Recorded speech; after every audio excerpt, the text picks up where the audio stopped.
और कनाडा में जो first time when I landed, जो आपने लंग्स भर के जो सांस लिए ना, you can actually feel the air being so crisp and so clean. आप कनाडा जा क्यों रहे हैं? For everybody who is watching this, अगर वो अपने आप से पहले पूछे कि आप कनाडा जाना चाहते क्यों हैं, if it is about making money, तो मैं अभी आपसे कह रहा हूँ मत जाइए। तो जब आपने मेरे को देखना शुरू भी किया होगा, तो that time I used to work as a food delivery person. Really? जी। तो जब कुछ काम नहीं था and expenses keep mounting, somebody said कि आप यहाँ पे ये एक रेस्टोरेंट है जिसके पास मैं फूड डिलीवर करने गया था, उसने मेरे को हाथ पकड़ के अंदर खींचा। पहले तो मैं डर गया, भाई ये हाथ क्यों पकड़ रहा है एकदम से ऐसे? ठंड बहुत है बाहर और तुमने ठीक से जैकेट पहनी नहीं हुई है और बहुत तेज बर्फ पड़ रही है, ड्राइविंग भी सेफ नहीं है, तुम बैठो मेरे साथ खाना खाओ। आज भी टेक्स्ट मैसेजेस आते हैं कि get your Canadian PR in 6 months। तो मैं ये सोचता हूँ कि कौन है ये लोग, किस तरह से, मतलब क्या उनको बिल्कुल डर नहीं लगता इस तरह की बातें करते हुए, इस तरह के झूठ बोलते हुए कि get your Canadian PR in 6 months? अगर कैनेडियन इमिग्रेशन IRCC को पता चल जाता है कि आप किसी अनलाइसेंस्ड कंसल्टेंट को यूज़ कर रहे हैं, तो आपकी फाइल जो है रिफ्यूज़ तो होगी ही होगी, आपके ऊपर 5 साल का बैन भी लग सकता है। अब तो मार्क मिलर ने बड़ी ओपनली कह दिया कि जो इंडियन एप्लीकेशंस हैं उसको हम और ज़रा स्ट्रिंजेंटली प्रोसेस करेंगे। He said it very clearly, naming the country itself. तो बहुत बड़ी बात हो गई वो तो। फर्स्ट कि भाई एक ब्लैंकेट ड्रॉ होता था, suddenly out of the blues एक सुबह उठे, आपके अकाउंट में एक इन्विटेशन था कि भाई आपको एल्बर्टा ने इनवाइट कर लिया। बोला अरे जैकपॉट लगा। 2-2 घंटे के इंटरव्यूज होते हैं एक ही टाइम पे सबके सारे फाउंडर्स को फोन कॉल्स जाते हैं। Immigration interview? जी बिल्कुल। अच्छा। फोन पे आते हैं। अगर 5 फाउंडर थे, 5 को एक ही टाइम पे फोन कॉल जाता है। ऐसा नहीं कि आगे पीछे जा रहा हो, अलग अलग क्वेश्चंस किए जाते हैं उनसे और बहुत जल्दी इस्टेब्लिश हो जाता है कि ये तो एक दूसरे को जानते ही नहीं है। हम लोग अभी रिसेंट कॉन्फ्रेंस में नोवा स्कोशिया के इमिग्रेशन डायरेक्टर से मिले थे। उन्होंने तो कहा था कि we are doing some very stringent checks, we are even going to people's houses to check कि भाई आपने जब ये जॉब ऑफर आपको मिला था, मिला कैसे था? अच्छा। एम्प्लॉयर से आप कहाँ मिले थे? आपने अप्लाई कब किया? All this while when I was in Dubai, I used to feel कि यहाँ से बेहतर कोई जगह हो ही नहीं सकती, until I went to Canada. Now Canada is absolute pure home. And while I'm here and while I'm still enjoying whatever Dubai has to offer, I can't wait to go back home. सो कुबेर भाई कैसे हैं? अल्हम्दुलिल्लाह बहुत अच्छा हूँ sir, thank you. ज़बरदस्त sir, it is my pleasure to host you because मैं आपको नहीं पता होगा, I have been following you in 2017। मैंने आपको फॉलो करना शुरू किया था 2018-19, उसके बाद फिर छोड़ दिया था क्योंकि मेरा अपना जो टारगेट था वो पूरा हुआ नहीं हुआ, वो एक अलग चीज़ है। लेकिन जिस चीज़ के लिए मैं फॉलो कर रहा था वो था। फिर उसके बाद अभी recently you popped up again on my feed on Instagram. फिर मैंने देखा कि यार आपकी माशाल्लाह से क्या ग्रोथ हुई है। And when I was watching you earlier it was like may be 10-15 हज़ार फॉलोअर्स थे उस टाइम पर, या इससे भी कम शायद फेसबुक के ऊपर, और आप माशाल्लाह से इंस्टाग्राम के ऊपर 1 लाख तक टच कर रहे हैं आप, एंड यूट्यूब एज वेल। जी good. So for people who might not know, Kuber, मैंने 2017 में जब कैनेडियन इमिग्रेशन सोची थी कि मैं अप्लाई करता हूँ, और उसके बाद वो एक अलग स्टोरी है कि मैंने फिर क्यों छोड़ी वो, मतलब वो बिल्कुल ही छोड़ दिया था उसको करना परसू। उस टाइम पर मैंने आपको फॉलो करना शुरू किया था, and then your content at that time was purely authentic, मतलब लग रहा था कि जना दिल से आ रही है बात। नहीं सर, अभी भी ऑथेंटिक नहीं, अब मैं अभी देखना कम कर दिया था, लेकिन अभी मैंने रिसेंटली देखा तो वाकई आपकी जो न्यूज़, वो कहते हैं ना, अगर किसी को कैनेडियन इमिग्रेशन न्यूज़ देखनी हो तो आपका चैनल देख ले, मतलब हर पल की खबर इसे कहते हैं। कोशिश यही रहती है जी। हाँ, तो सो आई वुड स्टार्ट फ्रॉम कि आजकल चल क्या रहा है कनाडा की इमिग्रेशन के पॉइंट ऑफ व्यू से, क्योंकि काफ़ी लोग पहले भी Canada is a hot spot, कि जो भी सोचता है अमेरिका जा नहीं सकते, एक स्ट्रेट रूट नहीं है इकोनॉमिक माइग्रेशन का। ऑस्ट्रेलिया है, लेकिन ऑस्ट्रेलिया डिफरेंट एक डोमेन में है। यूरोप के अंदर एज सच इंग्लिश स्पीकिंग नहीं है तो वो नहीं है। यूके में उनका कोई again as such direct route नहीं है। तो कनाडा ही एक ऐसी जगह बचती है जिसके अंदर आप जा सकते हैं, और अभी भी प्रॉब्ली जा सकते हैं। थोड़ा सा मुश्किल हो गया है, by the time every year I feel कि वो मुश्किल होता जा रहा है, लेकिन फिर भी पॉसिबिलिटीज़ हैं। तो आजकल अगर आप थोड़ा सा मुझे ब्रीफ कर दें कि कनाडा में क्या चल रहा है। कनाडा इमिग्रेशन के हिसाब से इस वक्त काफ़ी मुश्किल है। अच्छा। और एक्चुअली हम तो यही कहते आ रहे हैं कि ऑलमोस्ट 1-1.5 साल से कहते आ रहे हैं कि कनाडा का पीआर जो मिलना है बहुत मुश्किल है, होता जा रहा है और होता रहेगा थोड़ा टाइम तक, कम से कम और नेक्स्ट 2-3 ईयर्स तक तो मुझे यही एक्सपेक्टेशन है कि ये और मुश्किल होगा। और इसका कारण सिर्फ सिंपल सा है कि डिमांड एंड सप्लाई का जो इशू होता है वही है इसका, कि डिमांड इतनी ज़्यादा है, डिमांड इतनी ज़्यादा बढ़ गई है, बढ़ चुकी है with in the last 4-5 years, जब से मतलब जब से इनके हेडलाइंस आने शुरू हुए थे कि Canada desperately needs 1.2 million workers. इस तरह की जो मिसलीडिंग हेडलाइंस जो हर न्यूज़पेपर में आई थी, इंडिया में, पाकिस्तान में, दुबई में, हर जगह पे, तो वो मिसलीडिंग जो हेडलाइंस थी उन्होंने बहुत सारे लोगों को प्रॉम्प्ट किया कि भाई कनाडा बिल्कुल बहुत ही आसान है, हम भी जा सकते हैं, सब जा सकते हैं।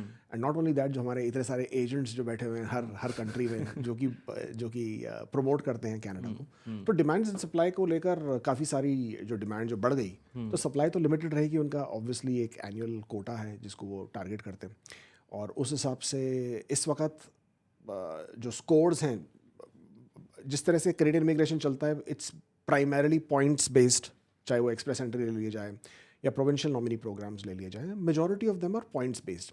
अगर पॉइंट्स बेस्ड नहीं है तो एम्प्लॉयर ड्रिवन है, मतलब आपको किसी एम्प्लॉयर का स्पॉन्सरशिप चाहिए।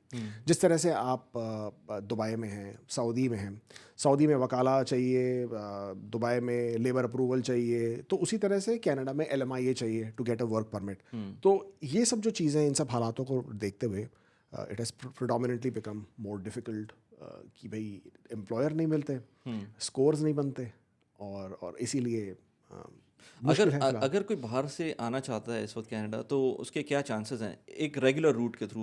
मैं अपनी स्टोरी भी थोड़ी सी बताऊंगा बाद में आपको जाकर, लेकिन अगर मैं कहूँ कि कोई है जो प्रोफेशनल है, लेट्स से यंग कपल है, 26 ईयर्स ओल्ड, एंड उसने मास्टर्स भी किया हुआ है, एंड उसकी इंग्लिश भी बहुत अच्छी है, डिग्रीज भी अच्छी जगह से हैं, थोड़ा बहुत एक्सपीरियंस भी मिल गया उसको, तो क्या चांसेस हैं उस वक्त इसके कनाडा माइग्रेट करने के?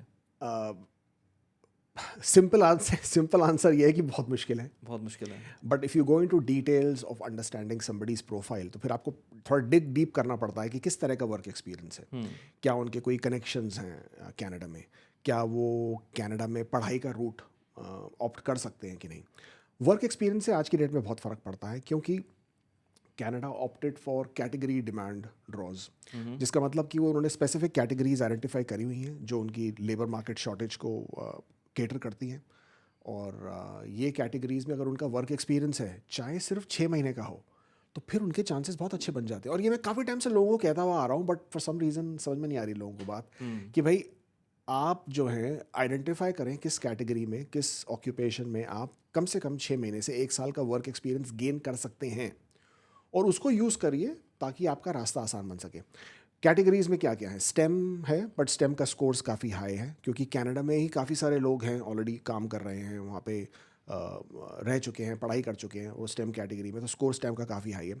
But health care, trades, transport, agriculture, ये सब जो कैटेगरीज़ हैं, हेल्थ केयर ऑफ कोर्स, ये सब जो कैटेगरीज़ हैं, ये तो अभी भी बहुत ही ज़्यादा पॉसिबल हैं और काफ़ी आसान है अगर आपके पास कम से कम 6 महीने का वर्क एक्सपीरियंस इन कैटेगरीज़ में हो तो। इवन बाहर का एक्सपीरियंस हो, कहीं का भी हो, कहीं का भी हो। काफ़ी लोगों को ये लगता है कि सिर्फ कनेडियन वर्क एक्सपीरियंस होना चाहिए, ऐसा नहीं है। आपका वर्क एक्सपीरियंस कहीं का भी हो, as long as you have at least 6 months, this can be quite a good opportunity. लेकिन ट्रेड्स में तो नॉर्मली इंडिया पाकिस्तान की बात करें तो वो तो लोग यही लुक डाउन अपॉन करते हैं। यही तो प्रॉब्लम है, यही तो प्रॉब्लम है। सबसे बढ़िया बात कनाडा की ये है कि डिग्निटी ऑफ लेबर जो है ना, वो आप उसको आपका अलग और बेहतर नज़रिया मिलता है। जिसको आप लुक डाउन अपॉन करते हैं, that person in Canada could make more money than any white collar job. आप कारपेंटर हैं, इलेक्ट्रिशियन हैं, प्लम्बर हैं, you are making more money as a welder, you are making more money than any white collar job, और other in most cases most white collar job. मेरा खुद का बेटा है, मैं आपको एग्जांपल दूंगा। He is in Kitchener, HR generalist है, और माशाल्लाह से ठीक ठाक HR जर्नलिस्ट में कमा लेते, but he works for a big manufacturing company. अब उस मैन्युफैक्चरिंग कंपनी में उन्होंने नोटिस किया कि जो वहाँ पे वेल्डर काम करते हैं, जो वेल्डिंग काम करते हैं, they make more than him per hour.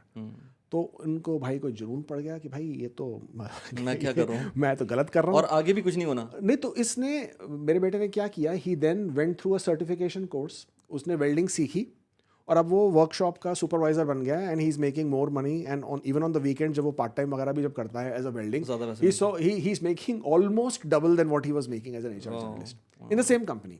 तो that gives you an idea कि भाई जिसको हम लुक डाउन अपॉन करते हैं इंडिया पाकिस्तान में, इवन दुबई में फॉर दैट मैटर, वो actually anything with your hands जो आप हाथ से काम कर सकें, ठीक है, जिसमें स्किल की ज़रूरत है, उसकी वैल्यू बहुत है. नॉट ओनली इन कनाडा, आप किसी भी वेस्टर्न कंट्री, किसी भी फर्स्ट वर्ल्ड कंट्री को देख लीजिए जहाँ पे लेबर शॉर्टेज होती है, हाथ से किए हुए काम की हमेशा वैल्यू ज़्यादा है, हमेशा पे ज़्यादा है. और एआई उसको रिप्लेस करने में भी टाइम लगा रही है. बिल्कुल. आप एचआर जर्नलिस्ट होंगे, आपको बहुत जल्दी रिप्लेस कर देगी ये. बिल्कुल बिल्कुल. पर अच्छे वेल्डर को इतनी जल्दी वो रिप्लेस नहीं कर पाएंगे क्योंकि और लोग हैं नहीं करने वाले इतना काम. And robot will take some time कि इस चीज़ को वो ओवरकम कर सकें. वो भी थोड़ा आपकी मेरी लाइफ टाइम में थोड़ा टाइम लगेगा उसको. हाँ, बिल्कुल सही कह रहे हैं. अच्छा, तो फिर भी लोग जो हैं जो कनाडा मूव कर रहे हैं इस वक्त, वो आप क्या देखते हैं? मतलब आप तो डे इन डे आउट इस तरह के लोगों से डील कर रहे होते हैं जो मूव कर चुके हैं, कर रहे हैं. तो आर दे स्ट्रगलिंग? बिकॉज जिस तरह की इन्फ्लेशन वहाँ पर है, जिस तरह की कॉस्ट ऑफ लिविंग है, उसमें मैं भी कुछ लोगों को जानता हूँ. एंड मैं इमेजिन ही नहीं कर सकता कोई बंदा, किसी को डे वन से जॉब मिल भी जाए. मैं ऐसे एक फैमिली को जानता हूँ, they just moved in recently, और जो एट मैक्स उन्होंने जो उनको इनकम हो रही है उनकी, आई थिंक वो टैक्स के बाद $3,000 के करीब हो रही है, जो कि एक मेरे ख्याल से नॉर्मल सिंगल पर्सन अगर वर्किंग कर रहा है तो इतनी होगी. Unless and until your wife also supports you, तो फिर वो डबल हो जाएगी, ज़्यादा $6,000 हो जाएगी, $7,000 हो जाएगी. जो अच्छी सैलरी जो $1,00,000 वाले होते हैं, उनको भी मेरे ख्याल से आफ्टर टैक्स $4,000 $4,500 या $5,000 एट मैक्स मिल रहे होते हैं. तो और जो फिर रेंटल में देखता हूँ GTA के अंदर, तो वो तो आसमान को से बातें कर रहे हैं. बिल्कुल. और ख़ास तौर पे जो लोग यूएई से मूव कर रहे हैं, दुबई से मूव कर रहे हैं, they are making good money already, तो उनके लिए तो वो एक लाइफ अपसाइड डाउन हो जाती है. देखिए दुबई में you are use to not paying taxes. You are use to कि भाई आपको जो सैलरी प्रॉमिस की गई है, ये जो आपके पे चेक पे सैलरी दिख रही है, वही आपके अकाउंट में आ रही है. कनाडा में तो बहुत बड़ा झटका लगता है जब आपको पहला पे चेक मिलता है, तो मालूम पड़ता है कि पे चेक में लिखा कुछ हो रहा है और अकाउंट में आ कुछ हो रहा है, क्योंकि टैक्स कटा के आते हैं. And Canada is one of the most heavily taxed countries in the world, जहाँ पे टैक्सेस जो हैं ईजिली आपके 48-52% तक जा सकते हैं डायरेक्ट इनडायरेक्ट टैक्सेस में. तो उस हिसाब से तो डेफिनेटली बहुत फ़र्क पड़ता ही पड़ता है. जहाँ तक लाइफ स्टाइल की बात करें, जहाँ तक कि भाई किस तरह से गुजारा हो या ना हो, और कैसे, जैसे कि आप कह रहे हैं कि एक मियाँ बीवी दोनों को कमाना पड़ेगा टू मैनेज द लाइफ, वो बड़ी सही बात है कि दो इनकम्स का होना ज़रूरी हो जाता है, डिपेंडिंग ऑन आप क्या एक्सपेक्टेशन रखते हैं लाइफ से. देखिए आपका पर्सपेक्टिव आपके लाइफस्टाइल का अलग है, मेरा पर्सपेक्टिव अलग है, उसी तरह से जाहिर बात है हर एक का अलग है. उसकी एक्सपेक्टेशन क्या है, आप अपनी लाइफ से क्या चाहते हैं, आप किस तरह के घर में रहना चाहते हैं, किस तरह की गाड़ी चलाना चाहते हैं, किस तरह का फ़ोन रखना चाहते हैं, कितनी बारी आप घर से बाहर खाना खाते हैं, आप डाइन आउट करते हैं, एटसेट्रा एटसेट्रा, जो भी है. और उसके ऊपर आप फिर आपकी एक्सपेक्टेशन आती है कि मेरे को महीने का इतना पैसा चाहिए. And the comparison is always based on कि आप जहाँ से आ रहे हैं. अगर आप दुबई से आ रहे हैं तो दुबई में आपके, अगर आप 10,000-15,000 की भी सैलरी है तो माशाल्लाह से you can do it quite, you can live comfortably, कोई इशू नहीं है. 10,000-15,000 को अगर मैं ट्रांसलेट करूँ तो दैट वर्क्स आउट टू रफली 5,000 अप्रॉक्सीमेटली, 5,000 गिव और टेक. 5,000 कनेडियन डॉलर्स पे तो आप कुछ भी नहीं कर पाएंगे. You will barely be able to meet your expenses for the month, barely. तो किसी भी तरह की कन्वीनियंस और लग्जरी तो आप भूल ही जाएं. फिर आप अगर दुबई से वगैरह कंपेयर करते हैं तो यहाँ पे कन्वीनियंस देखिए ना. फ़ोन किया 15 मिनट में नून ने आपको घर पे सामान डिलीवर कर दिया. खाने के आपको कोई दुनिया भर के ऑप्शंस हैं. Everything is quite comparatively cheaper, अगर आप हिसाब. बट मैं उस पर आऊँगा बाद में कि किस तरह से चीपर नहीं है, लगते हैं पर चीपर नहीं है. But by and large conveniences बहुत हैं. और वो कन्वीनियंसेस जो हैं वो सबसे ज़्यादा अखरती हैं लोगों को जब वो कनाडा आते हैं. राइट. खुद की डिशेस करें, खुद का खाना बनाएं, खुद की गाड़ी साफ़ करें, खुद के घर के जो है सारे कामकाज करें, वो चुपते हैं. क्योंकि यहाँ पे आदत है कि कोई और आके घर में आपका काम कर देगा. तो उस हिसाब से over a period of time आपको कैनेडियन लाइफ जो है, अगेन डिपेंड्स ऑन एक्सपेक्टेशन. आप चाहते क्या हैं, आप कनाडा जा क्यों रहे हैं. For everybody who is watching this, अगर वो अपने आप से पहले पूछे कि आप कनाडा जाना चाहते क्यों हैं. If it is about making money तो मैं अभी आपसे कह रहा हूँ मत जाइए. सही. क्योंकि कनाडा में आप ज़रा पैसा जाके नौकरी से कमाने वाले नहीं हैं. बिजनेस से तो कर सकते हैं. वो बिजनेस की बात हम अलग से करेंगे, क्योंकि जो नौकरी करने जा रहे हैं कि भाई मैं ऑलरेडी यहाँ पे अच्छा खासा कमा रहा हूँ और मैं फिर दुबई चला जाऊँ, सॉरी कनाडा चला जाऊँ और वहाँ जाके अच्छा खासा जैसे यहाँ कमा रहा हूँ वो कमाऊँ सेम पोजीशन पे, तो नॉट वो पॉसिबल। होने वाला नहीं है, क्योंकि taxation itself is going to handicap. Even to level up मैंने देखा है लोगों को जाते हुए, पैसे उनको फिर कम ही होते हैं क्योंकि वो यहाँ पर जितने पैसे टैक्स फ्री मिल रहे हैं वहाँ टैक्स रेट बढ़ जाता है, टैक्स बिल्कुल स्लैब बढ़ जाता है, तो बिल्कुल वो फिर बिल्कुल मुश्किल है। बिल्कुल बिल्कुल। और जहाँ तक हाउसिंग की क्राइसिस है, of course rentals are very expensive. Canada में इस वक्त 30 लाख से ज़्यादा जो है टेम्प्रेरी रेसिडेंट्स हैं, and it is a housing crisis right now. और रेंटल्स बहुत ज़्यादा हैं, खासकर टोरंटो में, वैंकूवर में, कैलगरी में भी वही हालात हो गए हैं। मॉन्ट्रियल फिर भी थोड़ा ठीक है, बट है उधर भी it can be quite expensive. But जो भी मेन अर्बन सेंटर्स में है, because of the sheer influx कि कितने लोग वहाँ पे हैं, definitely the rentals are quite high और cost of living is quite high. तो it comes back to the same thing कि आप कनाडा जाना चाहते क्यों हैं। तो अगर आप लाइफ की convenience, then Canada is not your place to go. Better money through a job, Canada is not your place to go. हाँ, कोई दूसरे रीजंस हैं, then we can talk about that. So what can be those reasons? हाँ, आपको किस तरह की permanence मिल रही है इस वक्त, आप दुबई में रहते हैं, ठीक है, और मैं दुबई में काफ़ी टाइम तक रह चुका हूँ। क्या किस तरह की आपको यहाँ पे एक परमानेंस मिल रही है? इफ़ यू आर वर्किंग, अगर आपकी नौकरी है, कल अल्लाह ना करे आपकी नौकरी कल को चली जाती है, तो यू आर नाउ डिपेंडेंट कि भाई आप 30 दिनों के अंदर दूसरा कुछ ढूंढे, नहीं तो आप वापस जाएं, ठीक है, या फिर आप कोई और दूसरा किसी का वीज़ा ले लें, या मतलब, और you are always under that stress कि अगर मेरी कल को, so every time you are not dependent on your employer. इसलिए दुबई में जो जो कहते हैं कि ना अब्यूजिव एम्प्लॉयमेंट कंडीशंस, वो बहुत हाई है आज की डेट में भी। I know the government has done a lot to cut down on those things, but आज की डेट में भी बहुत हैं। आप किसी भी कैफेटेरिया में चले जाएं और उस बंदे से जो वहाँ पे काम कर रहा है उसको पूछें आप कितने घंटे काम करते हैं, तो उसकी आप कहानी सुन के परेशान हो जाएंगे। वो सुबह 4 बजे से बंदा काम कर रहा है, 12-12 घंटे काम करता है फॉर वेरी मीगर सैलरी, क्योंकि उसको फूड एंड अकोमोडेशन मिलता है। But I am not telling you to compare it with him, but by and large सबसे बड़ी जो एक एश्योरेंस मिलती है आपको when you go to places like Canada, कि एक सेंस ऑफ परमानेंस है कि भाई रिगार्डलेस ऑफ वट एवर आपकी नौकरी रहे ना रहे, हेल्थ केयर प्रीमियम आप भर रहे हैं नहीं भर रहे हैं, इंश्योरेंस भर रहे हैं नहीं भर रहे हैं, you are here permanently, this is your country, आप काम कर रहे हैं नहीं कर रहे हैं। So you were doing well while you were in Dubai. आपको आपकी मोटिवेशन क्या थी जब आप मूव किया था, और आप मूव करने के बाद ये जो पूरा कंटेंट क्रिएट करते हैं आप, और जो आपका पूरा your business is around immigration to Canada, तो वो डे वन से था या बाद में आपने रियलाइज बिल्कुल किया? भी नहीं, immigration was never ever on my radar. मैं तो बल्कि आई am a failed businessman even in Canada. मतलब Okay. मैं काफ़ी जगहों पे फेल्ड बिजनेसमैन रह चुका हूँ, बट कनाडा में भी फेल हो चुका हूँ एज अ बिजनेसमैन। अच्छा। वहाँ पे मैंने रिक्रूटमेंट की कंपनी शुरू कर दी in partnership with one of a very good friends, and unfortunately that business went bust very quickly, because but that was again my mistake in the sense कि ठीक से I was trying to apply principles of a different location into Canada, जो कि नहीं चलते थे। But then that gave me a lot of learning. And after a point of time when I had no job for a very long period of time, and I was always looking for something which I really wanted, एक दिन बैठे बैठे I said कि ठीक है, let's test myself कि मैं क्या कर सकता हूँ। And when was that?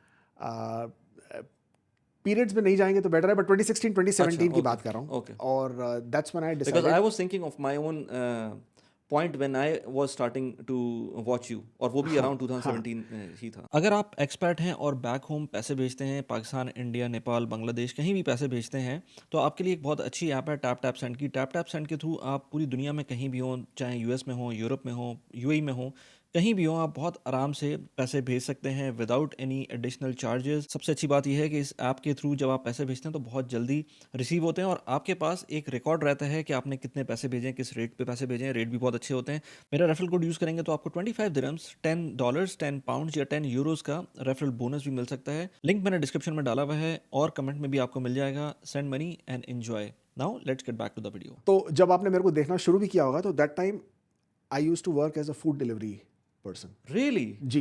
तो जब कुछ काम नहीं था, and expenses keep mounting, and then I was still under कि भाई क्या करूं क्या नहीं करूं, किस तरह का जॉब मिल रहा है नहीं मिल रहा है, तो somebody said कि आप यहाँ पे ये एक रेस्टोरेंट है, यहाँ पे काम कर लीजिए। रियली? मैंने कहा ठीक है। अच्छा। गाड़ी मेरे पास थी, रेंट पे थी गाड़ी, और उस टाइम पे ओंटारियो की मिनिमम वेजेस जो थी $12 पर आवर थी, and I started working over there cash salary पे $6 एन आवर में। $6 देते थे सिर्फ, क्योंकि उनकी एक्सपेक्टेशन थी कि आपको जो है टिप्स मिलती हैं. So that was my first life experience working in a position which जो कि हम और आप जिसको बहुत ही लो जॉब्स मानते हैं, दुबई में हो, इंडिया में हो, पाकिस्तान में हो, मतलब बिल्कुल ही इस तरह के जॉब की कोई भी कदर नहीं करता, वैल्यू नहीं करता. वो $6 पर आवर की जॉब करते करते वैल्यू ऑफ $1 $2 की जो टिप्स आपको लोगों से मिलती थी उसकी वैल्यू पता चली पहली बार जिंदगी में. At least now I hope to think, or I would like to think कि I'm a better tipper. कि I do appreciate what people do. Yes. But उस टाइम पे उस चीज़ की वैल्यू समझ में आई, और उस टाइम पे इस चीज़ की भी वैल्यू समझ में आई कि यही काम मैं और कहीं नहीं कर पाता.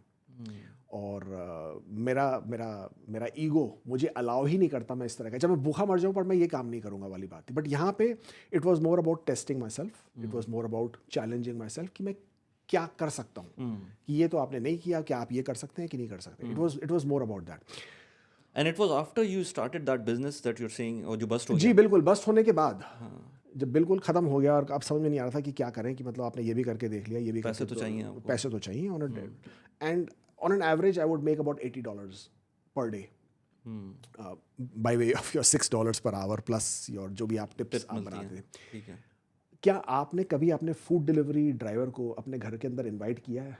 ऑफ कोर्स यहाँ तो वो भी नहीं है. नहीं है ना. हाँ. बाहर बहुत गर्मी है, आपने कभी किसी को सॉफ्ट ड्रिंक पूछी हो या पानी पूछा अब हो? वो चलें कर लेते हैं लोग, लेकिन ठीक हाँ. मुझे याद है कि एक दिन बहुत हैवी स्नो थी, और जिसके पास मैं फूड डिलीवर करने गया था उसने मेरे को हाथ पकड़ के अंदर खींचा. पहले तो मैं डर गया, भाई ये हाथ क्यों पकड़ रहा है एकदम से ऐसे. तो but that guy, old guy, उसने मेरा पूरा नज़रिया बदल दिया. ह्यूमेन नेचर जो जिसको कनाडा के कहते हैं ना, कि उसका दिल है, कनाडा एज अ कंट्री में सोल है. उसने घर के अंदर खींचा और बोला कि भाई ठंड बहुत है बाहर, और तुमने ठीक से जैकेट पहनी नहीं हुई है, और बहुत तेज़ बर्फ़ पड़ रही है, ड्राइविंग भी सेफ नहीं है, तुम बैठो मेरे साथ खाना खाओ. And it blew my mind completely. Tips तो छोड़ दीजिए, इस तरह का एक जेस्चर बोलिए. And I had a very good conversation. वो आज तक बहुत ही अच्छा एक एक्वेंटेंस है जिससे मैं बहुत रेगुलरली टच में रहता हूँ. और it was a life lesson, and that was not isolated. मतलब ऐसा नहीं कि सिर्फ एक ही बारी हुआ हो, काफ़ी बारी आप लोगों के घर डिलीवरी करने जाते थे, डिपेंडिंग कि भाई I did that for about 3 months मैंने ये काम किया. And it was winters, November to Jan का टाइम था, और December Jan was pretty cold that season. और so many times people would offer a hot cup of coffee, अंदर आ जाओ, थोड़ी देर बैठ जाओ, you know. So it was not कि भाई आपको कोई बहुत ही ऐसे तरीके से देख रहा हो कि भाई आपका तो काम है खाना डिलीवर करो, यहाँ से दफ़ा हो जाओ, जो कि यहाँ पे काफ़ी एक प्रेवलेंट सा, मतलब you don't consider those people कि भाई उनका काम है वो कर रहे हैं, उनका काम है वो कर रहे हैं. पर कभी आपने ये सोचा कि यहाँ पे लोग जो 15 मिनट में फूड डिलीवर कर रहे हैं, खाना डिलीवर कर, वो कितने प्रेशर में होंगे. बिल्कुल. वो बाइक चला रहे हैं, मैं रोड्स पे देख रहा हूँ कि एक दूसरे को, मतलब because they're under so much of pressure to deliver in 15 minutes. अगर नहीं डिलीवर किया तो मेरे ख्याल से उनके ऊपर कुछ किसी तरह की पेनल्टीज वगैरह लगेंगी. I feel bad, I don't want my food in 15 minutes. भाई आप 15 मिनट के बाद डिलीवर करिए, कोई जल्दी नहीं है. बट इस तरह से किसी को इस तरह से प्रेशर करना, sometimes that doesn't make sense. But that gave me a totally different perspective of life, कि भाई आपको किस तरह से लोग अच्छा ट्रीट कर सकते हैं. And I guess it only happens in Canada. So वो 3 months किया आपने, लेकिन आपने तो उससे एग्जिट ले लिया. बहुत सारे लोग होंगे जो कंटिन्यू करते होंगे उसको. बिल्कुल कंटिन्यू कर रहे हैं अभी भी. समटाइम्स कहते हैं ना कि it's always good to go back to your roots someday. वो आपको एक बहुत ही ग्राउंडेड रखता है, हम्बल रखता है. The day I am feeling कि हाँ मैं कोई तोप चीज़ हूँ ना, उस दिन मैं बहुत ज़्यादा अपने आप को फोर्स करता हूँ कि I should go back to that restaurant and go and say hi to the friends over there, because that brings me back very quickly to where I've started, and so that I can be humble and I can. And some people would be still there. No, absolutely. The shift supervisor is still there, and he will still offer me the same loaf of bread which we would take from the restaurant and we would share. But it was a very humbling experience for sure. But Canada क्यों freedom? अब आप बोलेंगे freedom तो हर जगह पे है. India Pakistan भी free countries हैं, बट क्या वाकई वो फ्री हैं? ये एक बहुत ही बड़ा डिबेट शुरू हो जाता है कि क्या वाकई हम यहाँ पे रह रहे हैं, क्या वाकई हम फ्री हैं? क्या आप कुछ भी चाहें क्या आप कह सकते हैं? क्या कोई भी कहीं पे भी कुछ भी कर सकता है? नहीं कर सकता.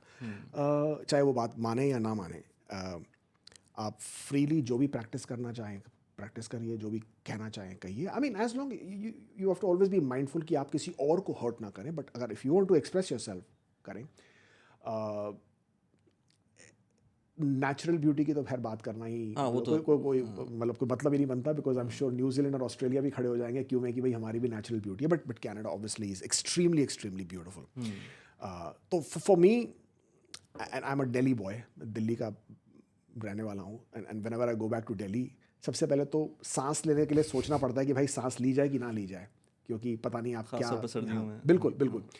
और कनाडा में जो first time when I landed, जो आपने लंग्स भर के जो सांस लिए ना, you can actually feel the air being so crisp and so clean.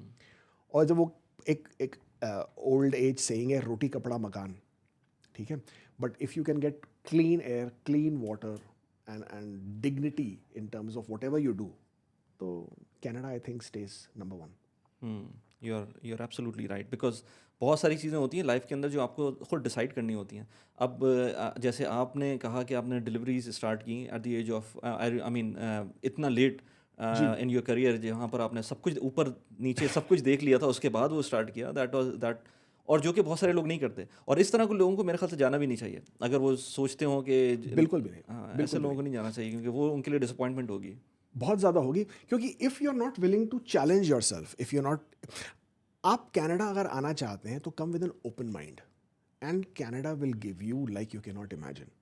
But अगर आप एक फिक्स्ड माइंडसेट के साथ आते हैं कि मैं सिर्फ नौकरी करूंगा, मैं सिर्फ ये करूंगा, ये मेरे को मिलेगा, तो वो एक ट्रांजैक्शनल अगर आप अंडरस्टैंडिंग के साथ आते हैं तो फिर Canada might not work out for you. Open mind के साथ आइए, that country is very nurturing, that country, जैसे कहते हैं ना कि सोल है उसमें, एक धड़कता हुआ एक सोल है उसके अंदर, and it's very humane, it's very caring, provided you have the right kind of expectations and you have the right kind of heart to accept it. तो उसके बाद आपने विद इन 3 मंथ्स कैसे, और जो वीडियोस बना रहे थे उसमें आप डिलीवरीज भी कर रहे थे? तो हुआ ये कि जिन साहब के साथ हमने ये हमारा इमिग्रेशन का प्रोसेस शुरू करवाया था, he was always dealing dealing कि भाई अभी हो जाएगा, 6 महीने में हो जाएगा, जैसे कि हर एजेंट यही कहता है कि भाई आपका हम PR 6 महीने में करवा देंगे। तो हम भी उसी चक्कर में फंस गए कि हमारा PR 6 महीने में हो जाएगा। आज भी टेक्स्ट मैसेजेस आते हैं कि get your Canadian PR in 6 months.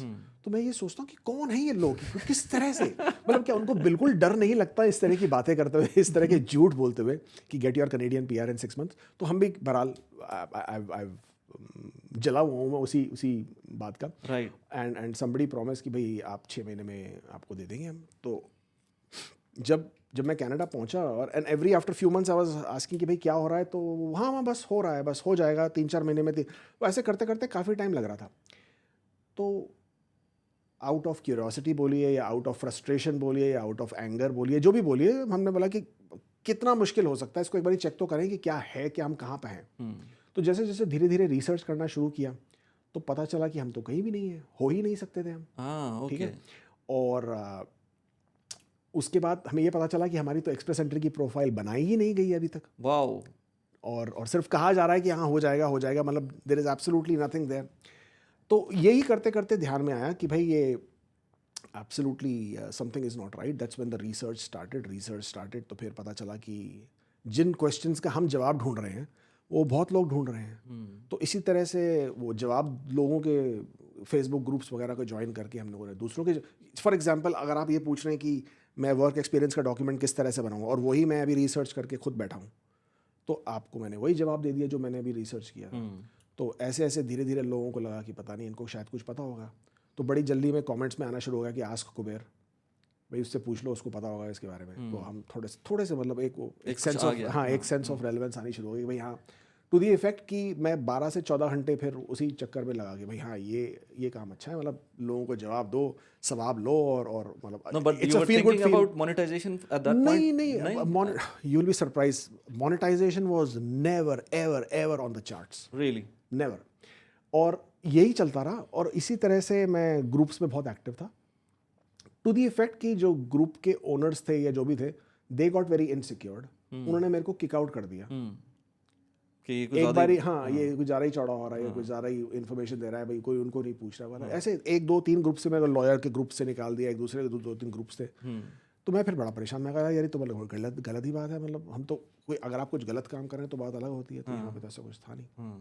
तुमने अपना खुद का एक फेसबुक ग्रुप बना लिया, नाम क्या रखोगे ना, नाम आस्क कुबेर रखेंगे, भाई सब हमारे से पूछ रहे तो अपना नाम रखेंगे, आस्क कुबेर रख दिया। और वो करके ग्रुप स्टार्ट किया। किसी और ग्रुप में हमने ज्वाइन किया था, वहाँ पे हमने बोला हमने नया ग्रुप खोला है, तो देखा कि विद इन फर्स्ट डे मेरे ख्याल से 100 लोग, 100 people joined. But I didn't realize how quickly it would become popular. I think within the span of a month, there were like already few thousand people in it. और grow होते होते होते आज की डेट में हमारे जो जितने भी अलग अलग हमने बहुत सारे फेसबुक ग्रुप्स बनाए हुए हैं, उनका कंबाइंड स्ट्रेंथ अगर हम लेंगे, we are already close to 1 million people right now. Wow. And our Facebook groups from day one was always purely and purely and purely about giving information, giving advice, credible information, जो genuine है, जो वाकई जिसका कुछ source है, वाकई जिसकी कुछ information जो एकदम credible तरीके से आ रही है. And to date, there is zero monetization of any kind of activity within the Facebook groups. वो एकदम बिल्कुल ही it remains pure to its original intent. फिर करते करते जब ये एक टाइम पे ऐसा मुकाम आया कि I think when I was doing this for almost 5-6 months, जब हम सिर्फ ग्रुप्स को ही मैनेज और एंगेज कर रहे थे कि इसको अगर करना ही है तो थोड़ी पढ़ाई कर ली जाए. Now that people are referring to you and people are asking you, and then you should come from a more informed and educated background. So at that point of time, I decided to study immigration law कहिए, immigration diploma. So I did that. और वो पढ़ाई करने के बाद जो है I was a bit more informed in at least telling people what they can and they cannot do. Dubai की प्रॉपर्टीज़ काफ़ी ज़्यादा एक्सपेंसिव है, लेकिन अगर आप चाहते हैं कि दुबई की प्रॉपर्टीज़ के अंदर कुछ एक्सपोजर लिया जाए, तो कुछ एक्सपोजर के लिए आपके पास अगर छोटी अमाउंट भी मौजूद है तो उसके थ्रू आप स्मार्ट क्राउड एक प्लेटफॉर्म है जिसमें इन्वेस्ट कर सकते हैं. स्मार्ट क्राउड में starting from even 1000 dirhams 2000 dirhams जितनी भी छोटी अमाउंट है आपके पास, उससे आप इन्वेस्टमेंट स्टार्ट कर सकते हैं. आपका एक्सपोजर यूएई की किसी एक प्रॉपर्टी के अंदर हो जाएगा और उसके थ्रू आपका रेंटल भी मिलेगा और आपकी प्रॉपर्टी अप्रिसिएशन भी हो सकती है. इस वीडियो के डिस्क्रिप्शन के अंदर और कमेंट के अंदर आपको लिंक मिल जाएगा जिसके थ्रू आप अकाउंट खोलेंगे और अकाउंट खोलने के टाइम पर आपको 250 dirhams का रेफरल बोनस मिल सकता है, जो कि मेरी तरफ से होगा क्योंकि इस वीडियो को पावर किया हुआ है स्मार्ट क्राउड ने. Now let's get back to the video. So that was basically the start of the journey, and वहीं से फिर ये धीरे धीरे सोशल मीडिया प्लेटफॉर्म्स बढ़ते गए, and we continue to add more and more and more details, information. YouTube हो गया, फिर धीरे धीरे Instagram. नहीं, ये बात मैं भी थोड़ा सा कॉल आउट करूँगा लोगों को, क्योंकि मैं ऐसे लोगों को खुद जानता हूँ जिन्होंने मैंने कभी भी कोई एजेंट यूज़ नहीं किया, कोई भी इमिग्रेशन कंसल्टेंट यूज़ नहीं किया, क्योंकि मुझे खुद आपके ग्रुप से बहुत कुछ मिल रहा था. And this was funny as well कि मुझे जैसा जैसा पता चल रहा था वैसे वैसे मैं कर रहा था, लेकिन वो क्योंकि वहाँ ट्रंप आ गया था, उसने थोड़ी सी रिस्ट्रिक्शन यूएस में लगा दी थी. उसके बाद 2017-18 के अंदर काफ़ी ज़्यादा वो CRS स्कोर बढ़ना शुरू हो गया था. When I started thinking about Canadian immigration, it was 415. और जैसे जैसे मैंने अपना प्रोसेस किया, IELTS दिया, मैंने अपना IQAS करवाया था, वैसे नहीं करवाया था, मैंने वो करवाया. वो सब करते करते करते जब IELTS दे दिया था तो मुझे लग रहा था कि मेरा हो जाएगा, लेकिन IQAS में टाइम लग रहा था. तो IQAS जब आया मेरा तो इट वाज अराउंड 450 पॉइंट्स और मेरे 445 पॉइंट्स बन रहे थे. तो मैंने कहा मेरा हो ही जाएगा, थोड़ा सा नीचे आ जाएगा, ये इतना ऊपर कैसे जाएगा. वो ऊपर जाता रहा और मेरी बर्थडे आती रही, मैं नीचे जाता रहा. फिर अगेन वो ओंटारियो का एक अजीब सा स्टूपिड सा उनका सिस्टम है कि उन्होंने कहा था कि भाई अपनी जो एक्सप्रेस एंट्री प्रोफाइल है वो अर्लीस्ट क्रिएट करेंगे या लेट क्रिएट करेंगे वो ज़्यादा बेहतर है. एंड देन एक्सप्रेस एंट्री के लिए वो ऑपोजिट था. तो हम उसी डायलेमा में थे कि हम करें तो क्या करें, लेकिन वो इवेंचुअली वो पास ऑन कर गया और वो नहीं हुआ. खैर, ये मेरी अपनी इन्फॉर्म चॉइसेस थी जो मैंने खुद ली, मुझे किसी कंसल्टेंट ने नहीं बताया. लेकिन मैं ऐसे लोगों को जानता हूँ जिनके जो मुझे उससे 6 महीने बाद पता चला कि यार हमारा ये सिचुएशन थी, और वो टेक के लोग थे और मुझे पता था वो ONP में करते तो हो जाता उनका, लेकिन वो कंसल्टेंट के थ्रू गए हुए थे और कंसल्टेंट ने कुछ नहीं किया उनका, ना उनको कुछ बताया. उनकी एक्सप्रेस एंट्री प्रोफाइल ऐसी बनी हुई थी, इट वॉज ईटिंग रस्ट. तो और बहुत सारे ऐसे लोग हैं जिनको मैं जानता हूँ जो कंसल्टेंट के थ्रू प्रॉब्लम में आते हैं. तो मैं सबको ये बोलता हूँ यार आप कंसल्टेंट को काम दे दें, लेकिन खुद भी तो देखते रहना कि मार्केट में चल क्या रहा है. एटलीस्ट कुछ आप तो आप इस तरह के कंसल्टेंट्स को किस तरह से आप कह रहे थे मुझे कि कुछ करेंगे, तो क्या करेंगे आप? क्योंकि दुबई में बहुत सारे इस तरह के नहीं, दुबई में नहीं, दुबई सिर्फ दुबई को ब्लेम नहीं करेंगे. इंडिया है, पाकिस्तान है, दुबई है, सऊदी है, कतार है, ओमान है, इवन कनाडा है. बहुत सारे एजेंट्स हैं, कंसल्टेंट्स हैं जहाँ पे लोग जो है फंस जाते हैं.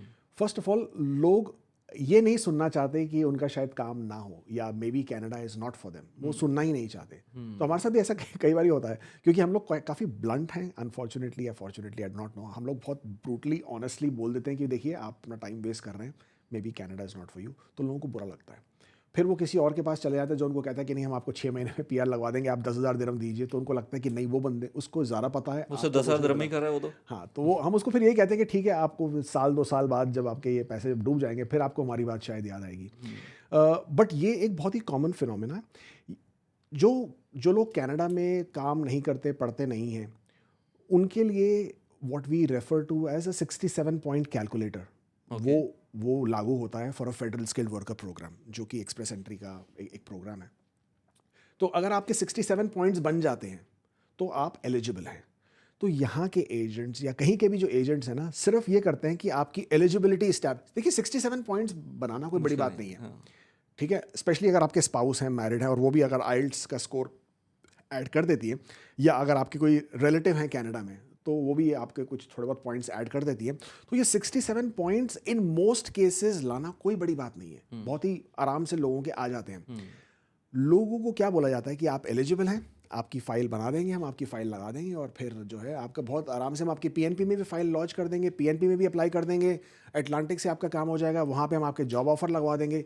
इस तरह की लोगों को ना अलग अलग कहानियाँ बताई जाती हैं, और उस तरह से उन लोगों से अच्छे खासे मोटे पैसे, यहाँ पे इमिग्रेशन एजेंट्स की जो मार्केटिंग डिपार्टमेंट है उनके अच्छे खासे टारगेट्स हैं कि भाई आपने महीने का 20, 25, 30, 50 हज़ार दिरहम का बिजनेस क्लोज करना है।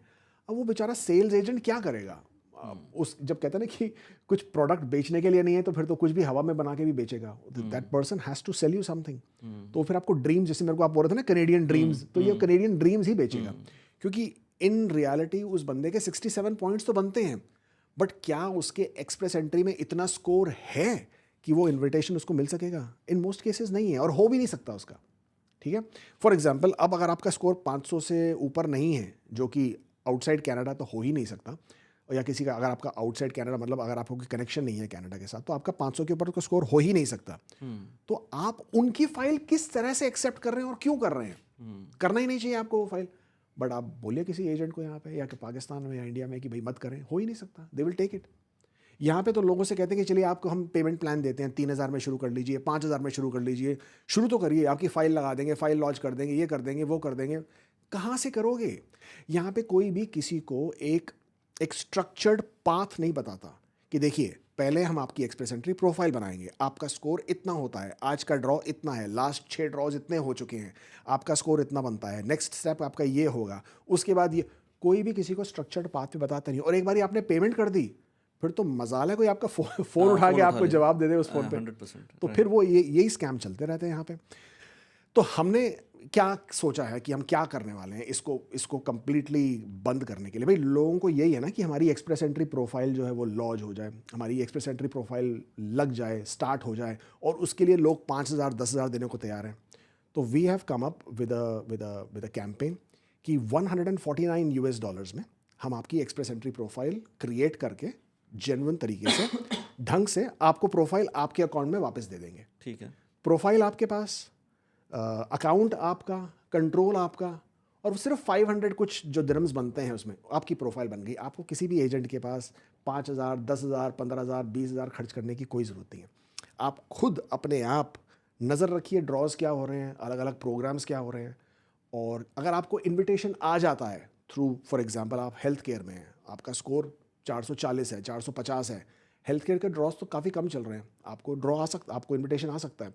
आप ट्रेड्स में हैं, आपका स्कोर 430, 435 है, आपको इन्विटेशन आ सकता है। आप ट्रांसपोर्ट में काम करते हैं, लॉजिस्टिक्स के मैनेजर हैं, या जो भी आपकी कैटेगरी है, आपको ड्रॉ में इन्विटेशन आ सकता है। आप रिटेल में, बुचरी में हैं, ठीक है, आप किसी स्किल्ड ट्रेड में हैं, कॉन्ट्रैक्टर हैं, एज ए कॉन्ट्रैक्टर आप काम करते हैं, तो आपको इन्विटेशन आ सकता है even with a lower score. तो हम सिर्फ ये $149 में आपकी प्रोफाइल बना के आपको दे देते हैं। वो प्रोफाइल बनाने के बाद जो है आप कंट्रोल में हैं और आपको इन्विटेशन आ जाता है, और उसके बाद अगर आप चाहते हैं कि कोई ढंग का बंदा उसको हैंडल कर सके, फिर आप आइए, फिर हम आपको बेचेंगे कि भाई क्या जो आपके लिए जायज़ है, क्या सर्विसेज आप क्लेम मतलब यूज़ कर सकते हैं। फिर आप सोचिए, एक से नहीं तो 4 लोगों से जाके बात करिए, उनसे डिस्कस करिए कि क्या आपको प्रोवाइड किया जा रहा है। फिर आप, बट कम से कम अपफ्रंट अपना पैसा तो ना ज़ाया करिए। जो नहीं, 5,000 10,000 आप जो कह रहे हैं, मैं ऐसे लोग, अभी मुझे एकदम से याद आया कि ऐसे बंदे को भी जानता हूँ जिसने पैसे दिए 10,000 दिरहम तकरीबन, प्रोफाइल क्रिएट हो गई, अब वो पासवर्ड नहीं दे रहे, कंसल्टेंट्स पासवर्ड नहीं दे रहे आपको। बिल्कुल नहीं देंगे, क्योंकि उनको लगता है कि आपको पासवर्ड दे देंगे तो आपके उनके हाथ से कंट्रोल चला जाएगा उनका। तो पहली बात तो पासवर्ड नहीं दे रहे। जो यहाँ पे एजेंट्स और कंसल्टेंट जो आप देख रहे हैं ना दुबई में, अगेन हम बार बार दुबई की बात करते हैं, बट अगेन इंडिया पाकिस्तान की भी सेम ही बात है। पहली बात तो ये लाइसेंस कंसल्टेंट्स हैं ही नहीं as far as the Canadian law is concerned. ये लोग आपको किसी भी तरह की इमिग्रेशन सर्विस, किसी भी तरह की इमिग्रेशन एडवाइस दे ही नहीं सकते। अगर कैनेडियन इमिग्रेशन आईआरसीसी को पता चल जाता है कि आप किसी अनलाइसेंस्ड कंसल्टेंट को यूज़ कर रहे हैं, तो आपकी फाइल जो है रिफ्यूज़ तो होगी ही होगी, आपके ऊपर 5 साल का बैन भी लग सकता है for not disclosing that you are using a consultant. Okay. ठीक है, लोग कोई किसी को बताता नहीं है, और लोगों को ये लगता है कि आईआरसीसी को तो पता ही नहीं है।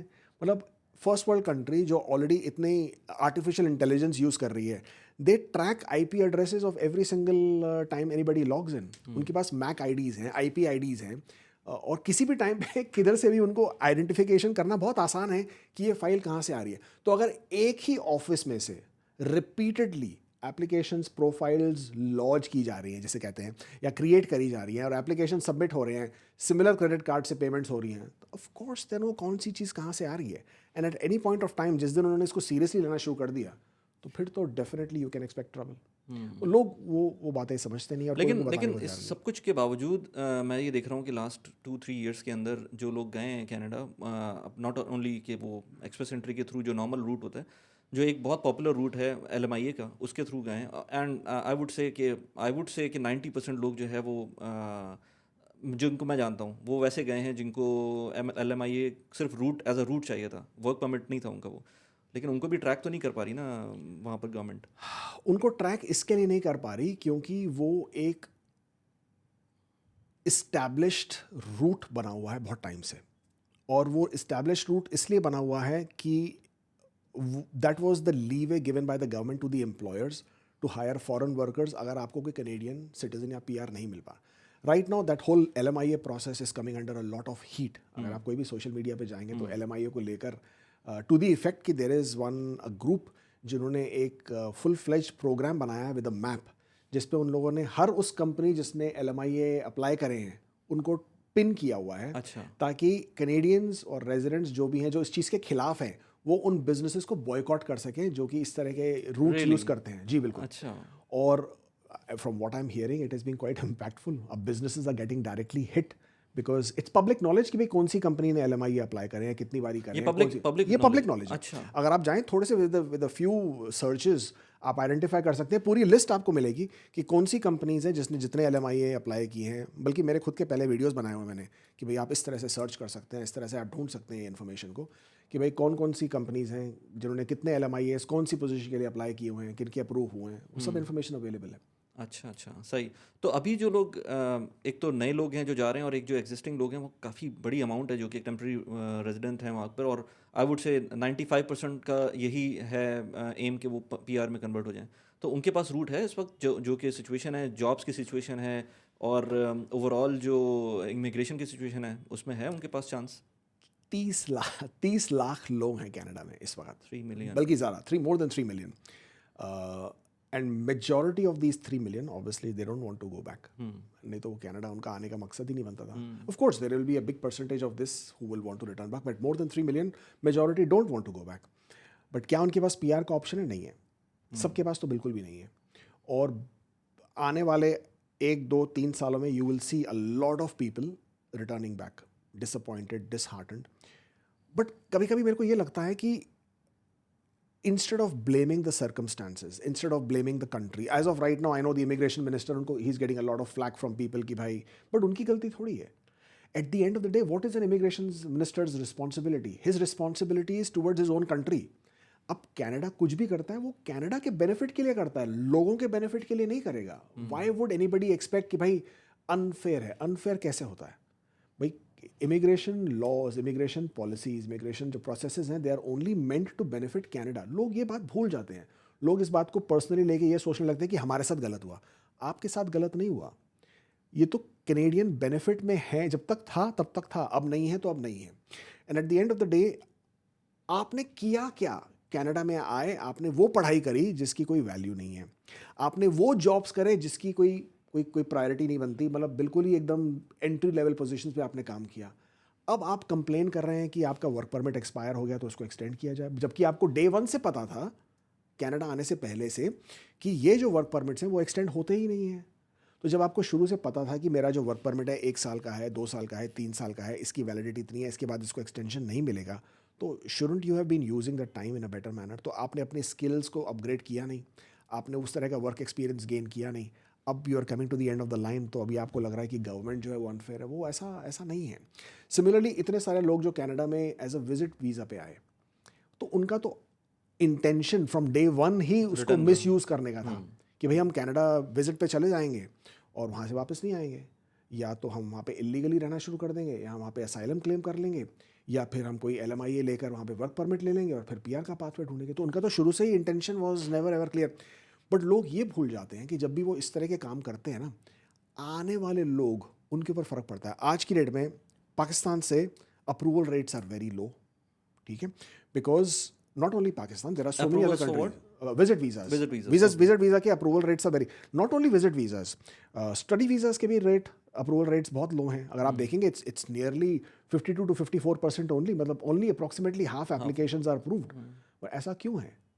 ऐसा इसलिए है, and I am not saying only Pakistan, I mean look at India. India में भी काफ़ी, अब तो मार्क मिलर ने बड़ी ओपनली कह हाँ, दिया वो उसने कि जो इंडियन एप्लीकेशंस हैं उसको हम और ज़रा स्ट्रिंजेंटली he mentioned प्रोसेस that, करेंगे। He said it very clearly, naming the country itself.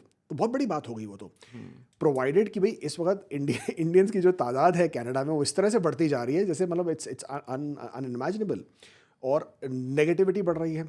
तो क्योंकि हम लोगों ने इतने गलत काम किए हैं, गलत तरीके से काम किए हैं, सो उसका तो पुशबैक और उसका तो ड्रॉबैक होगा ही होगा। और हमारे पे नहीं होगा तो नहीं होगा, बट आने वाले जितने लोग उनके ऊपर होगा। Every time somebody commits a fraud and it is identified and it's found out, आने वाले लोगों के ऊपर फिर उसका इम्पैक्ट होता है। Then they are suppose to give more documentation, suppose to provide more information, और फिर उन लोगों को लगता है कि ये तुम्हारे साथ गलत हो रहा है। बट आपके साथ गलत हो रहा है इसलिए हो रहा है क्योंकि आपसे जाने वाले, जो पहले जाने वाले लोग थे ना, उन्होंने इतने गलत काम किए हुए हैं कि अब उसके आपका भरने पड़ रहा है। नहीं वो इसी तरह से, इवन वो तो आप यूएई में देख लें, पाकिस्तानीज़ के साथ आजकल थोड़ा सा वीज़ास के प्रॉब्लम चल रहे हैं, और वो वही होता है जो पीछे लोग कर चुके होते हैं, उसका इम्पैक्ट आता है आपकी नेशनलिटी की बेसिस के ऊपर। पासपोर्ट यही रीज़न है जो आपका पासपोर्ट जो है ना एक थोड़ा सा मैटर करता है बिल्कुल। एक टाइम के ऊपर, कि आप कितने भी अच्छे काम कर रहे हो, लेकिन अगर आपका वो आपका पासपोर्ट उतना स्ट्रांग नहीं है, दैट विल बी प्रॉब्लम। तो अभी अगर मैं जो स्टूडेंट्स जा रहे होते हैं यहाँ से, अभी तो हमने जनरल बात करी थी, लेकिन अगर आप स्टूडेंट्स की बात करें जो बैचलर्स में जा रहे हैं या जो मास्टर्स करने जा रहे हैं, कंपेयर लेट्स से अगर पाकिस्तान से जा रहे हैं, इंडिया से जा रहे हैं, यहाँ से यूएई से जा रहे हैं, तो उनके लिए आप क्या रिकमेंड करते हैं? उनको जाना चाहिए, नहीं जाना चाहिए?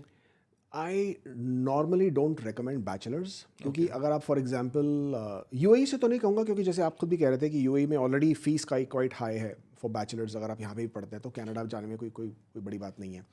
बट फॉर एग्जांपल आप इंडिया पाकिस्तान से अगर आ रहे हैं और बैचलर्स डिग्री पढ़ने आ रहे हैं कनाडा, तो it doesn't really make much sense. आप मास्टर्स पढ़ने आइए, बिकॉज मास्टर्स पढ़ने से आप you might be able to get a good quality education, good, आपको अच्छी डिग्री मिलती है।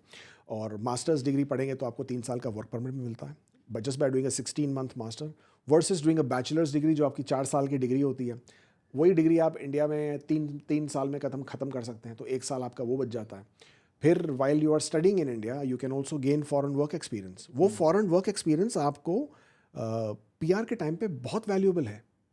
और एज एन इंटरनेशनल स्टूडेंट जब आप आ रहे हैं, if you can plan your entire path, सिर्फ रिस्ट्रिक्ट मत करें अपने आप को पढ़ाई तक कि भाई मैं अभी पढ़ने जा रहा हूँ, मेरे को बैचलर्स डिग्री कंप्लीट बाद में करनी है, देखेंगे। वो बाद में जो देखने वाली जो बात है ना, वो बहुत ज़्यादा पेनफुल होती है बाद में आके। You should have your entire path chartered. But the problem is कि इमिग्रेशन लॉज भी तो चेंज हो रहे होते हैं ना, ये तो हर साल की बेसिस बिल्कुल, पर चेंज हो रहे होते हैं, आप बिल्कुल। इतना ज़्यादा प्लान भी नहीं कर सकते बिल्कुल। 4 साल बाद की।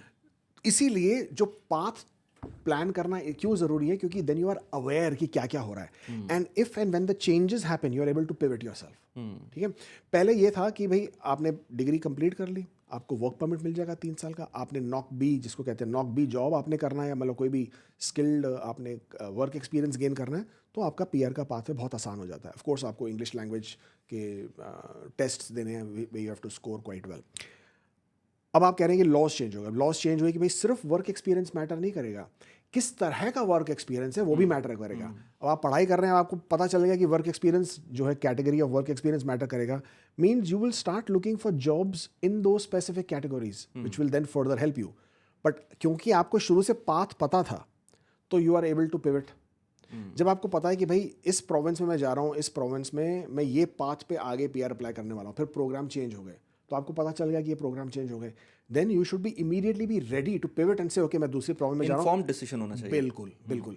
एक ब्लाइंडली किसी रिलेटिव ने बोल दिया, किसी दोस्त ने बोल दिया, किसी जानने वाले ने बोल दिया आप चले जाओ कनाडा, अरे पीआर बन जाओगे आराम से बैठे बैठे, ये सब बहुत ही छलावा कही तो वो है आज की डेट में, it is very difficult. Right. और पीएनपी की क्या सिचुएशन है? किसी ज़माने में PNP and it's really funny कि जिस तरह से पीएनपीज प्रोवाइड किए जाते थे कि आपने किसी कॉन्फ्रेंस अटेंड कर ली वो आपको पीएनपी के लिए eligibility, I think it was what was that, Newfoundland I think था। जी, Newfoundland, New Brunswick, Nova Scotia. देखिए ऐसा नहीं है कि इतना आसान था या वो कॉन्फ्रेंस अटेंड कर ली तो ये हो जाता था तो वो हो जाता था। पीएनपीज होते क्या, प्रोविंशियल नॉमिनी प्रोग्राम, जहाँ पे प्रोविंसेस जो हैं, जो कि जिन लोगों को प्रोविंसेस नहीं पता उनको स्टेट्स भी कहते हैं, जैसे ऑस्ट्रेलिया में स्टेट्स हैं, कनाडा में प्रोविंसेस हैं। प्रोविंसेस को ये एक अथॉरिटी है या ये अलाउड है कि भाई आप जिन लोगों को लाना चाहते हैं जो कि आपके प्रोविंस में रहना चाहते हैं, आप उनके लिए अपना अलग प्रोग्राम डिज़ाइन कर लीजिए। So this was designed based on कि भाई वहाँ पे उन प्रोविंसेस में कौन रहता है ऑलरेडी, या काम करता है या पढ़ता है, या फिर उन लोगों के लिए जिनकी उनकी प्रोविंस में शॉर्टेज है। तो जो जिन कॉन्फ्रेंसेस की आप बात कर रहे हैं, those were targeted to certain occupations. तो ये लोग क्या करते थे, ऑब्वियसली अनाउंस करते थे कि भाई हम इस कंट्री में जाएंगे, इस कंट्री में जाएंगे, we will be holding a conference to identify people who are from this background specifically, instead of opening it for everybody. Then they would do a brief interview, check their credentials, and then send them invitation. So yes, you're right. It was fairly easy because a lot of people जिनका express entry से कोई भी chance नहीं था score के हिसाब से या उनके background के हिसाब से, they were able to get through. As of right now, it has become extremely difficult. But because even if they do these targeted conferences, which I think they will continue to do, they would be extremely targeted. मतलब वो और ज़्यादा focus हो जाएंगे, and they will boil down to some very few niche occupations which they cannot otherwise find. But other than that, provincial nominee programs are now mainly employer driven. मतलब अगर आपको वहाँ पे कोई एम्प्लॉयर है जो आपको सपोर्ट करेगा, जो आपको स्पॉन्सर करेगा थ्रू अ वर्क परमिट या through the job offer, then only you will be able to get through. तो बाकी जो पीएनपी प्रोग्राम्स हैं ये तो चलें, उसकी हमने बात कर ली। बाय द वे, लोगों को शायद जिन लोगों को नहीं पता हो तो वो तो बड़ा अजीब होगा कि यार एक कॉन्फ्रेंस अटेंड करने के ऊपर आपको इमिग्रेशन मिल सकती है। और ये पहले तो मैं खुद भी स्कैम समझता था इसको कि यार ये कैसे हो, मतलब एक आप प्रोविंस आपको जो है बुला रहा है और उसके बाद आपको इमिग्रेशन मिल जाएगी, तो मैं इसको स्कैम समझता था। लेकिन बाद में मुझे और आपकी वीडियो से ही समझ में आया कि ये भी एक कोई रूट है जो हो सकता है। वैसे अभी जो पीएनपीज हैं उनका क्या सिनेरियो है जितने भी पीएनपीज चल रहे हैं? तो जैसे आपने कहा ना कि पीएनपीज were seen as a easy route. Actually easy नहीं है, PNPs are equally difficult क्योंकि एक्सप्रेस एंट्री से लोग नहीं जा पा रहे, तो everybody is running after the PNPs. तो वहाँ पे जो है it has become highly competitive.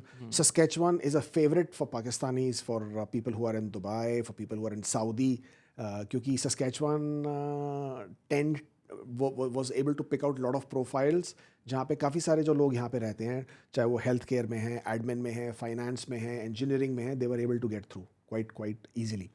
Back then I guess, अब तो नहीं है। आई थिंक ये पूरे साल में सस्केचुआन बहुत क्वाइट रहा है, बिल्कुल उसने बिल्कुल उनकी तरफ से ज़्यादा इन्विटेशंस नहीं आए हैं, तो काफ़ी लोग जो है क्वाइट डिसअपॉइंट हुए। एल्बर्टा एक और दूसरा प्रोविंस है जहाँ पे again lot of people from India Pakistan were able to get invited. First कि भाई एक ब्लैंकेट ड्रॉ होता था, suddenly out of the blues एक सुबह उठे आपके अकाउंट में एक इन्विटेशन था कि भाई आपको एल्बर्टा ने इन्वाइट कर लिया। बोला अरे जैकपॉट लग गया, क्यों कर लिया, कैसे कर लिया, कब कर लिया नहीं पता, क्यों किया वो भी नहीं पता, किसको किया वो भी नहीं पता, बट एक जैकपॉट वाली बात होती थी कि एल्बर्टा इन्वाइट कर लेता था। तो अब एल्बर्टा ने अपने प्रोग्राम चेंज कर लिए क्योंकि उनके पास इतनी ज़्यादा डिमांड है इस वक्त फॉर प्रोग्राम्स, तो उनके completely program starting from this month change हो गए हैं बिल्कुल। तो अब आपको पहले एक्सप्रेशन ऑफ इंटरेस्ट क्रिएट करना है, फिर वो पॉइंट्स बेस्ड है, पहले पॉइंट्स बेस्ड उनका इतना कुछ खास नहीं था, तो अब उनकी भी सिनारियो जो है चेंज। अब आप हिसाब लगाएं कि पॉपुलैरिटी प्रोग्राम्स की कितनी बढ़ गई है। यूकॉन जो कि एकदम नॉर्थ और वेस्टर्न पार्ट ऑफ कनाडा है, और नॉर्थ वेस्ट टेरिटरीज जो कि बिल्कुल ही ये दो प्रोविंसेस ऐसी हैं जहाँ पे कोई नहीं जाना चाहता।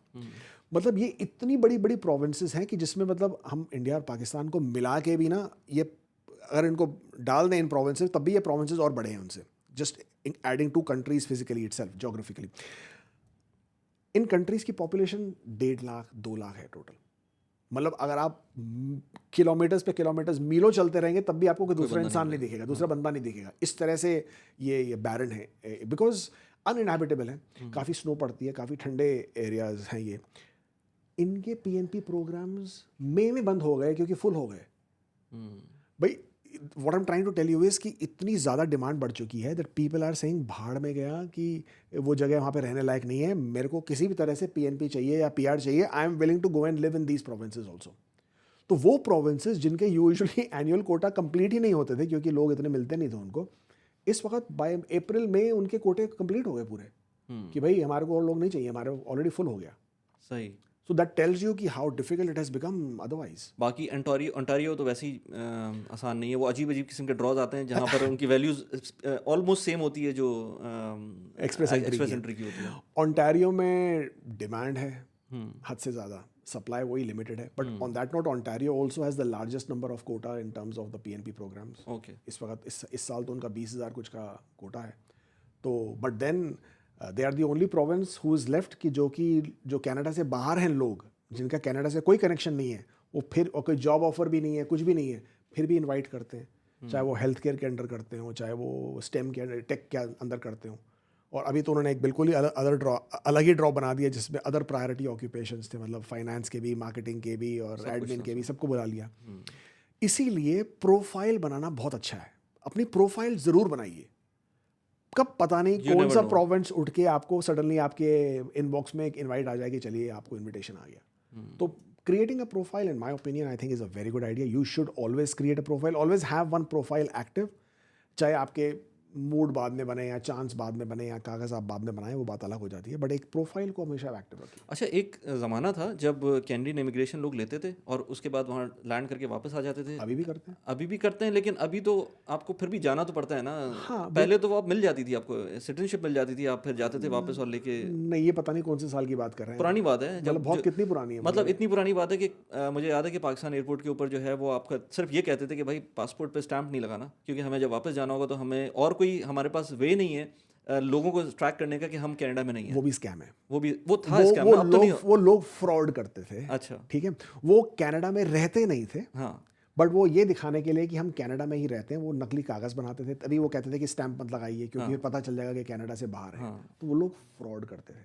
ठीक है, शुक्र है कि वो फ्रॉड बंद हो गया। सही। अब ट्रैकिंग होती है कि कौन कनाडा के अंदर है, कौन कनाडा के बाहर है। पहले वो ट्रैकिंग नहीं होती थी, तो उसका लोग बहुत गलत यूज़ करते थे। वो लोग यूएस के थ्रू बाहर निकल जाते थे, यूएस के थ्रू आते थे क्योंकि इस पर स्टैंप नहीं लगती थी।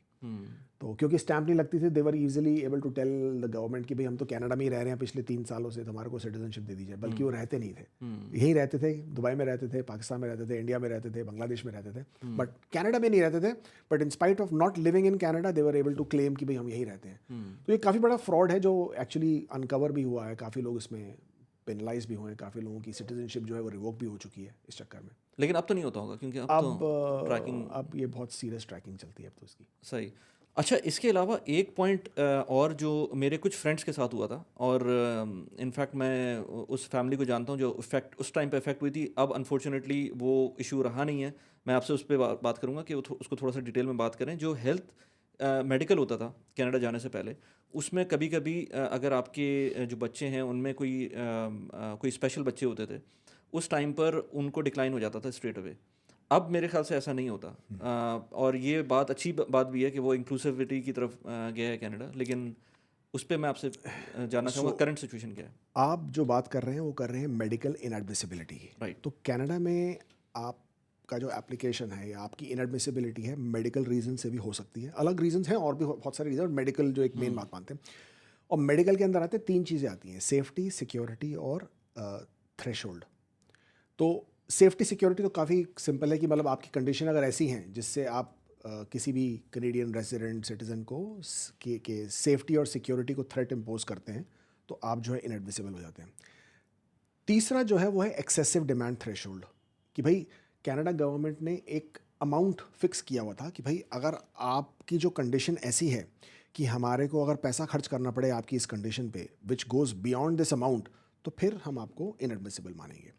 And it is not only to do with the amount, it is also to do with the कि भाई इस वक्त कनाडा में उसी कंडीशन को लेके किस तरह का बैकलॉग है। फॉर एग्जांपल अगर लेट्स टॉक अबाउट कि डायलिसिस की जिनको कंडीशन होती है, रीनल फेलियर्स हैं या कोई किसी तरह की लंग कोई डिजीज़ है या कंडीशन है जिसमें कनाडा को उस कंडीशन को ट्रीट करने के लिए ऑलरेडी 2-3 साल का बैकलॉग चल रहा है। अगर वो आपको भी अलाउ करते हैं तो that only puts further pressure और burden on that backlog which is already Existing existing. situation. तो इस केस में you will be able to you will be facing the excessive demand की इनएडमिसिबिलिटी का इश्यूज. उसी चक्कर में पहले जो था द अमाउंट द फिगर जो प्राइस जो अमाउंट फिक्स किया गया था that was about $6,600 Right. Per year के हिसाब से. अगर आपकी जो कंडीशन है जिसके ऊपर कनाडा को इससे ज़्यादा पैसा खर्च करना है तो कनाडा उसको इनएडमिसिबल देखेगा उस तरह से. इस केस में ज़्यादातर जो बच्चे हैं जो ऑटिज्म हैं, डाउन सिंड्रोम है या लर्निंग डिसेबिलिटीज़ हैं, जो इस कंडीशन में जो बच्चे आते हैं ना, दे यूज टू फेस these इनएडमिसिबिलिटीज़. और it was very devastating for those families. मतलब इतना करने के बाद एट द लास्ट मिनट आके आप अगर नहीं क्लियर कर पा रहे पाथ अपना. फिर कनाडा ने क्या किया, वो नंबर बढ़ा दिया. अच्छा. वो नंबर बढ़ाया गया. टुडे इट इज़ रफली 26,000. वो ऑलमोस्ट फोर टाइम्स बढ़ा दिया गया है. Now it is $26,000 per year. Per person? पर पर्सन पर ईयर. पर वो इंडिविजुअली बात हो रही है और वो पर ईयर को के लिए बात हो रही है. And it is calculated over a period of 5 years. ठीक है. तो 5 साल की अमाउंट विच इज़ रफली अबाउट 1 लाख अबाउट 140 150 130 140 के आसपास को जो नंबर आता है $1,30,000 कि भाई आपकी कंडीशन जो ऐसी है कि अगर इससे ज़्यादा पैसा खर्च करना पड़े over a period of 5 years then you would be facing a medical inadmissibility under excessive demand threshold. ये अभी है. ये अभी है. तो इसमें मेजॉरिटी जो मैंने आपको बताया डाउन सिंड्रोम, ऑटिज्म और लर्निंग डिसेबिलिटीज़ के जो बच्चे हैं वो सब कवर हो जाते हैं. तो उनको कोई प्रॉब्लम नहीं आती. बट ये बहुत बड़ी बात है वली भाई, क्योंकि अगर आप इस पर ध्यान दें कि ये सब जो कंडीशंस है ना, they are really they have a big stigma. Pakistan में चले जाएं, इंडिया में चले जाएं, इवन यहाँ पे स्टिग्मा इसलिए कि वो बच्चों को अजीब माना जाता है. उनको इंक्लूड नहीं किया जाता. उनको बड़े अलग और गंदे तरीके से देखा जाता है एज इफ कि वो बच्चे कुछ लैक कर रहे हैं. और पेरेंट्स के लिए वो कोप करना बहुत मुश्किल हो जाता है उस कंडीशन को, खासकर ऐसे. और इन हमारी कंट्रीज़ में इन चीज़ों के लिए अब तो खैर काफ़ी सारे स्कूल्स और इंस्टीट्यूशंस बन गए हैं, बट फिर भी इतने नहीं हैं कि वो हर तरह से कवर कर पाए. तो कनाडा उस मामले में काफ़ी जो है बहुत आगे है. प्रोग्रेसिव है. बहुत ज़्यादा प्रोग्रेसिव है. और खासकर बच्चों के मामले में तो Canada is very very sensitive. बच्चों को तो नेशनल एसेट माना जाता है इन एवरी विच वेज. तभी तो मतलब अगर आपके बच्चे हैं तो हम सबको एनकरेज करते हैं कि भाई और बच्चे पैदा करें, क्योंकि you will get Canadian child care benefit as well per child. You can get up to $600 per child that you have per month. तो that is always very encouraging. नहीं, सही कह रहे हैं आप. अच्छा, एक चीज़ मुझे और पूछनी थी आपसे. अब जो भी लोगों ने पीछे किया, चाहे पाकिस्तानियों ने किया चाहे इंडियंस ने किया, अब एक सोशल स्टिग्मा अटैच हो गया है. उसकी वजह से हमारे ऊपर जो नए एप्लीकेंट्स होते हैं, और प्लस ये कि वो वेटिंग ज़्यादा होती है. तो चाहे आप इमिग्रेशन ना भी कर रहे हो and you are well to do and you just want to visit Canada, और आपको सिर्फ घूमना है, फैमिली से मिलना है, उसके अंदर भी जो है मैंने देखा है बहुत सारे रिजेक्शंस आते हैं अच्छी प्रोफाइल के लोगों के. उसके लिए आपको कुछ आइडिया है कि क्या क्या पॉइंट्स हैं जो मेजॉरिटी देखनी चाहिए before you go for the application? देखिए, विजिट वीज़ा एप्लीकेशंस जो काफ़ी लोगों के रिफ्यूज़ हो जाते हैं, और टाइज टू होम कंट्री पे ज़्यादा ध्यान देना बहुत ज़रूरी है. कभी कभी हम लोग सिर्फ फाइनेंशियल डॉक्यूमेंट्स लगा देते हैं, कभी कभी हम लोग सिर्फ एक एस्पेक्ट लगाते हैं, दूसरा नहीं लगाते. But as of right now Canadian visa is even more difficult than the US visa. Rather actually to get a Canadian visit visa is the most difficult visa across. और किसी कंट्री का इतना मुश्किल नहीं है जितना कैनेडियन इमिग्रेशन का है, कैनेडियन विजिट वीज़ा है. टाइज टू होम कंट्री जो विजिट वीज़ा में तो सबसे बड़ी बात टाइज टू होम कंट्री रहती है. और किसी के पास भी सक्सेस फार्मूला नहीं है. मेरे पास तो बिल्कुल भी नहीं है. सही. कि भाई आप बोलें कि भाई आप बता दें और ये हमारा अप्रूव हो जाएगा, नहीं है. क्योंकि इट विल ऑलवेज बी, ये बहुत ही सब्जेक्टिव एप्लीकेशन है विजिट वीज़ा का जो होता है. PR का एप्लीकेशन बहुत ही ऑब्जेक्टिव एप्लीकेशन है. आप इस चीज़ को कंप्लाई करते हैं, ये आपकी चेक ये बॉक्स आपके टिक होते हैं, आपकी एप्लीकेशन अप्रूव हो जाएगी. विजिट वीज़ा ऐसा नहीं है. विजिट वीज़ा में ऑफिसर को बहुत डिस्क्रेशन होता है ये कन्विंस होने के लिए कि ये बंदा after a legal period of stay वापस चला जाएगा. सो एज एन एप्लीकेंट आपकी रिस्पॉन्सिबिलिटी बनती है कि भाई आप हर तरह से गुड ट्रैवल हिस्ट्री दिखाएं, अच्छी ट्रैवल भी. आपने पहले अलग अलग कंट्रीज़ में गए थे, आप हमेशा you will follow the law of the land, और आप हमेशा उसको कंप्लाई करके वापस चले गए थे, उसको फॉलो करिए. कि भाई आपके पास फाइनेंशियल एसेट्स या फाइनेंशियल वायबिलिटी है कि भाई यू कैन अफोर्ड. लोग दिखाते हैं 10,000 दिरहम की सैलरी, अकाउंट में सिर्फ 20,000 दिरहम है, but then they want to make a trip to Canada कि भाई हमारे पास फंड्स काफ़ी हैं. भाई